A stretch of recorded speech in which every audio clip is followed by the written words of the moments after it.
Hard rock has albums that have become iconic, but there are also hidden gems that go unnoticed and deserve no less attention. These 15 albums are a must-listen for any rock fan, from deep recordings that never got the commercial recognition they deserved, to underground classics that only the most dedicated fans know. Whether you're an avid fan of the genre or just looking to discover something new, these little-known hard rock albums are filled with raw energy, unique sounds, and unforgettable riffs. Ready to delve deeper into the world of rock's deepest secrets? Orangutang, 1971, and Parish Hall, 1970, are two rare albums that, despite their obscurity, offer a deep dive into the world of hard rock from different corners of the globe. Orangutang, originally formed in the UK under the name Hunter, had an interesting backstory. After being pushed into the studio by a manager who was eager to make something happen, the band quickly threw together their debut album in just one afternoon. What makes Orangutang stand out is its raw energy and brutal guitar work, all captured in a rushed but intense recording session. The album was released only in the US, and not without controversy. The band's original name was changed without their knowledge or consent, and they received no royalties from the album. Despite the less-than-ideal circumstances of its release, Orangutang remains a fantastic example of the untapped power of early 70s hard rock. On the other hand, Parish Hall from 1970 hails from the Bay Area of California, and although it has often been mistaken for a gospel or Christian album due to its cover art, the music tells a completely different story. The album is full of heavy blues rock, heavily influenced by the spirit of Jimi Hendrix. It's a perfect example of the heavy, guitar-driven sound that was gaining traction in the late 60s and early 70s. The songs are drenched in that raw, untamed energy that made the rock scene in California so iconic during that time. Parish Hall might not be as well known as other albums from the era, but it packs a punch with its thick, groovy riffs and powerful melodies. It's one of those records that's been lost to time, but still deserves a place in any hard rock fan's collection. Both albums, despite their limited releases and obscure origins, stand as powerful testaments to the vibrant, untamed energy of the 1970s rock scene. Heavy metal solved a lot of my problems when I was a teenager, when I couldn't express myself or I was just frustrated. I would go into my room and put on a metal album and feel instant relief. Warpig, 1972, and Irish Coffee, 1971, are two incredibly rare and underrated hard rock albums that carry the spirit of the early 70s, each offering a unique taste of the raw, energetic vibe that defined the genre. Warpig, a Canadian band, came out with a record that has been called the Canadian equivalent of Black Sabbath. Their self-titled album, with its heavy riffs and dark tones, is full of the kind of hard rock that blends heaviness with a touch of bluesy groove. The band was known for their electrifying live shows, opening for some of the biggest acts in rock, and their album captured that fiery energy perfectly. The fact that Warpig was pressed in small quantities made it even rarer, and while the band's legacy didn't get the recognition it deserved, the album remains a hidden gem for fans of doom-laden rock. Meanwhile, Irish Coffee's 1971 album brings a different flavor to the mix. A Belgian band, Irish Coffee, were gaining popularity in their local scene with high-energy performances. The album features an intoxicating blend of heavy guitar riffs and smooth blues-influenced melodies, capturing the essence of 70s rock with a European twist.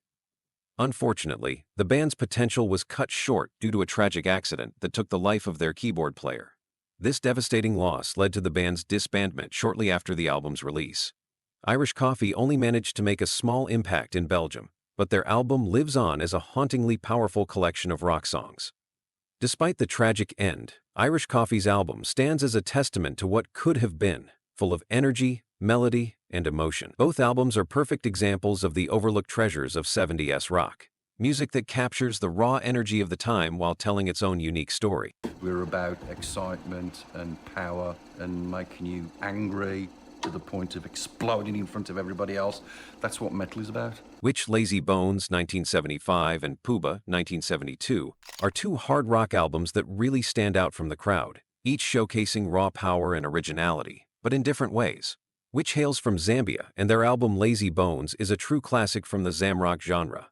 This album is a perfect example of how rock music influenced by Western sounds was adapted and transformed in Africa during the 1970s, which created a unique blend of hard rock, funk, and psychedelic sounds, delivering an album that is as soulful as it is heavy. The rhythms and grooves on Lazy Bones are infectious, and the guitar work is sharp and energetic, creating a sound that feels like a fusion of classic rock with African influences. It's a record that takes the listener on a journey, from smooth, hypnotic beats to full-blown, high-energy rock anthems. The album's mix of hard riffs and funky grooves set it apart from anything else at the time, making it a must-listen for anyone interested in the more obscure corners of rock history. Poobah, on the other hand, takes us to Youngstown, Ohio, with their 1972 release. This album is full of gritty, no-holds-barred rock and roll. The band brings an intensity and raw power that feels like a sonic punch to the gut. The guitar riffs are savage and relentless, matching the band's rebellious spirit. What stands out most about Poobah is their unapologetic, in-your-face sound. They blend elements of early hard rock and proto-punk, creating a chaotic but exhilarating experience for the listener. The band's sound feels like a wild, live performance that captures the unrefined energy of rock's early days. While Poobah never achieved mainstream success, their album stands as a hidden gem in the hard rock world, known for its ferocity and authenticity. Both Witch's Lazy Bones and Poobah's self-titled album are examples of albums that, while perhaps not well known to mainstream audiences, are essential listens for those who love gritty, unfiltered rock music from the 70s. They may not have had massive commercial success, but their music remains timeless, proving that hard rock can be both innovative and powerful. When I bang my head, it feels good. It releases some kind of chemical inside of me. I'm not sure what it is, but heavy metal is the greatest noise that ever was created. Andromeda, 1969, and Zipper, 1975, are two hard rock albums that provide a fascinating glimpse into the evolution of rock music during their respective eras. Starting with Andromeda's self-titled album, this UK-based band introduced a blend of psychedelic, folk, and fuzz-driven rock that made an impact in its time. Released in 1969, Andromeda showcases the early stages of a genre that would later explode in the 70s. The album captures a raw, unpolished energy, filled with sprawling guitar solos and a mix of atmospheric, almost otherworldly sounds that were very much in line with the psychedelic rock movement of the late 60s. However, Andromeda added a distinctive touch by blending elements of hard rock, giving their sound a heavier edge compared to their peers. Tracks like Go Your Way are marked by swirling guitars and progressive rock influences, which would go on to inspire future bands in the 70s. Despite its relatively low profile, Andromeda remains a cult classic among hard rock and psychedelic rock enthusiasts. It's a forgotten gem from the era, showing how the boundaries of rock were being pushed even before the genre fully matured. Zipper's album from 1975, on the other hand, is a very different beast. Fronted by Fred Cole, Zipper offers a more intense heavy sound that borders on proto-punk and hard rock. What's striking about this album is its unapologetic, in-your-face attitude. The sound is raw, loud, and full of reckless energy, much like the youth-driven rock of the time. It's very much influenced by the likes of Led Zeppelin, but it also has its own identity thanks to Fred Cole's distinctive voice and the band's no-frills approach to hard rock. Zipper's tracks are full of swagger and heavy riffs that make you want to turn the volume up as loud as it can go. Their sound embodies the spirit of 70s rock, unapologetic, wild, and free. The album's energetic tracks like Choking on the Words and Electric Clown are filled with fiery guitar solos and gritty vocals, delivering a truly visceral listening experience.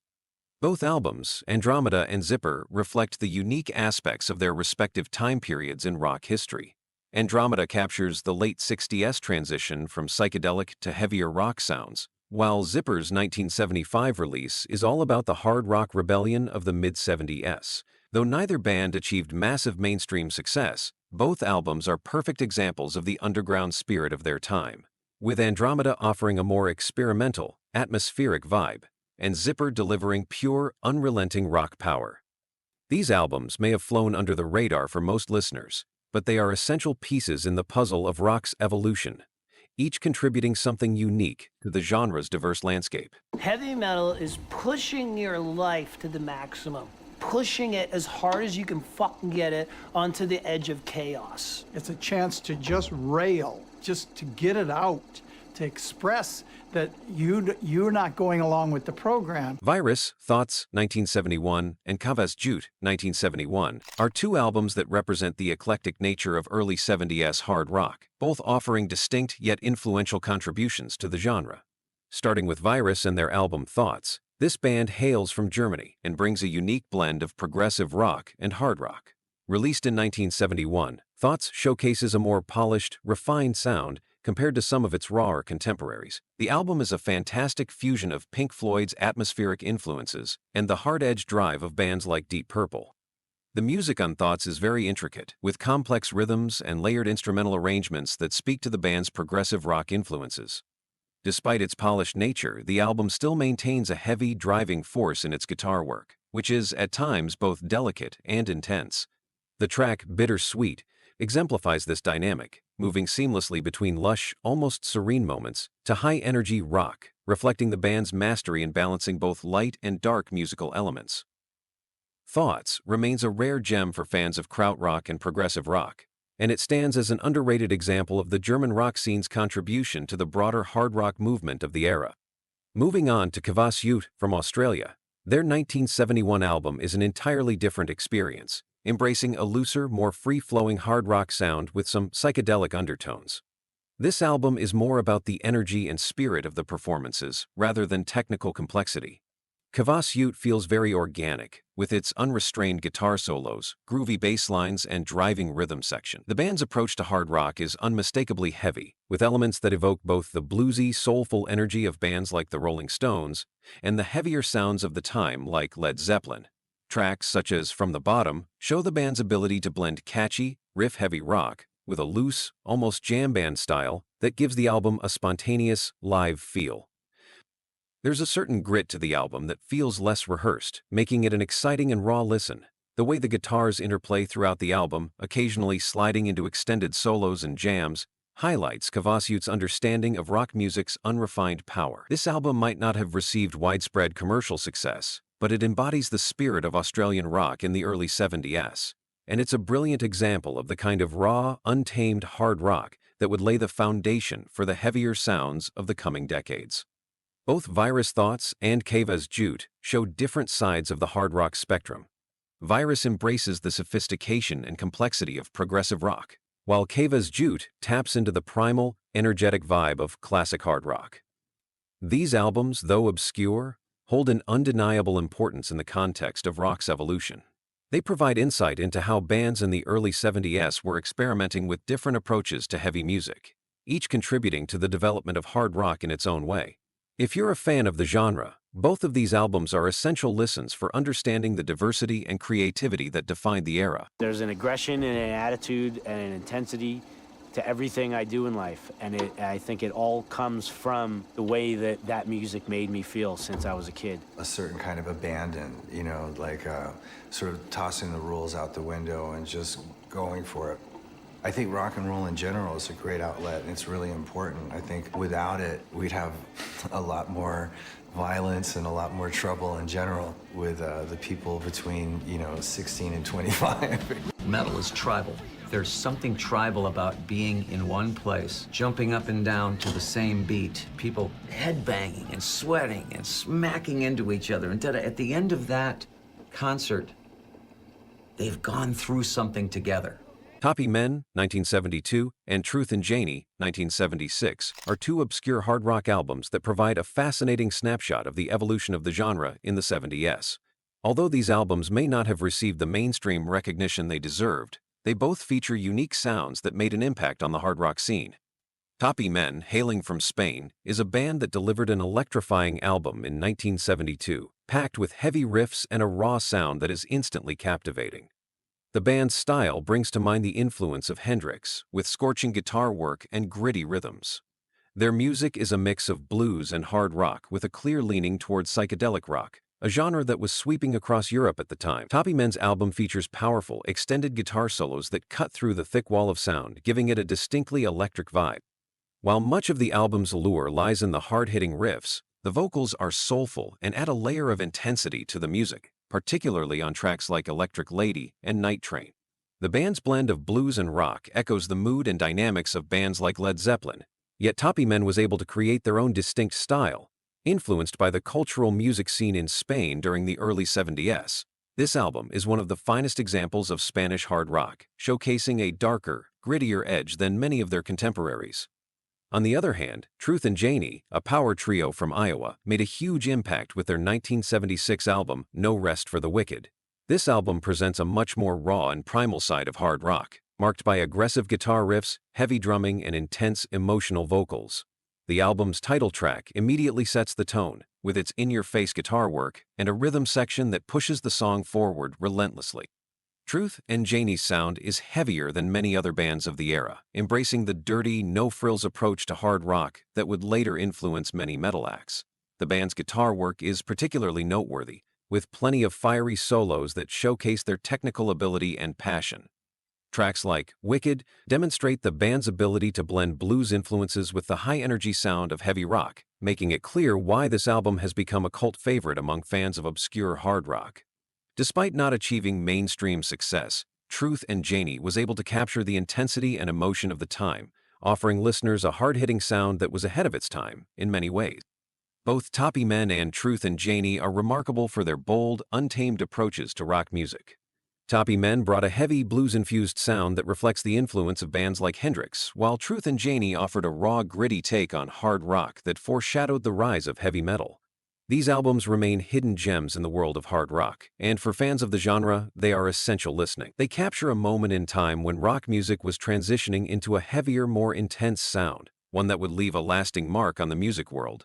Even though these bands did not achieve widespread fame, their influence can still be felt in the music of today. Heavy metal music has become an essential catharsis.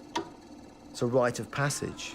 Metal is like a celebration of community and friendship for people who simply have a genetic or emotional predisposition to gravitate towards that kind of music, that kind of aggression. Mistreater, Hell's Fire, 1981, and Night Sun, Morning, 1972, are two obscure hard rock albums that showcase the range and depth of the genre during the late 70s and early 80s. Both albums, though from different eras, offer raw power and intensity, but in distinct ways that highlight the evolving sound of hard rock and the influence it had on the heavy metal movement. Mistreater, Hell's Fire from 1981 is a blistering, high-energy album that delivers exactly what its title promises. With its relentless guitar riffs, heavy drumming, and raw vocals, it marks the band's aggressive approach to hard rock and gives listeners a glimpse of the heavier, more rebellious sound that would come to define much of the 80s metal scene.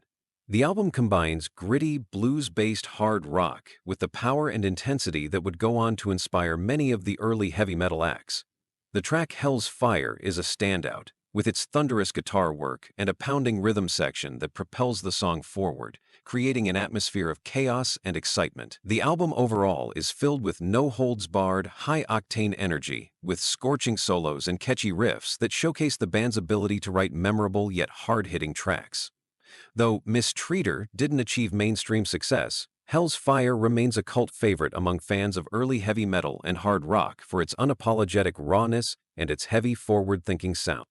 On the other hand, Night Sun, Morning from 1972 is a different beast entirely. This album represents a darker, more atmospheric side of hard rock, with a heavy, almost doom-laden sound that was ahead of its time. The album's style blends progressive rock with the heaviness of early metal, drawing comparisons to Black Sabbath's darker moments, but with a more experimental twist. Kicks off with slow, brooding riffs that give way to intricate, sometimes haunting melodies, creating a sense of foreboding throughout. The band's musicianship is impeccable, with deep, atmospheric guitar tones and a rhythm section that works in perfect harmony to create a thick, immersive sound. Unlike many of the more straightforward hard rock albums of the time, Night Sun takes its time, allowing the listener to settle into its moody atmosphere and intricate arrangements. The album doesn't rush. Instead, it draws you in with its slow, heavy grooves and complex layered instrumentation. It's a perfect example of how hard rock was evolving during the early 70s, moving from the blues-based rock of the late 60s into something darker and more experimental, paving the way for the development of heavy metal. Both albums, Mistreater, Hell's Fire, and Night Sun, Morning, provide unique perspectives on the hard rock genre. While Mistreater brings a raw, unrelenting energy that embodies the spirit of early 80s metal, Night Sun offers a more introspective, brooding take on the genre, drawing influences from progressive rock and the emerging heavy metal sound. Both albums, though obscure, have earned their place as essential listening for fans of classic hard rock and metal. They highlight different facets of the genre, one loud, fast, and unapologetic, the other slow, heavy, and atmospheric. but both showcase the boundless creativity and raw emotion that defined the era. Whether you're looking for a high-energy, rebellious soundtrack or a dark, immersive listening experience, these two albums are must-hear gems that stand as testaments to the evolution of hard rock and metal.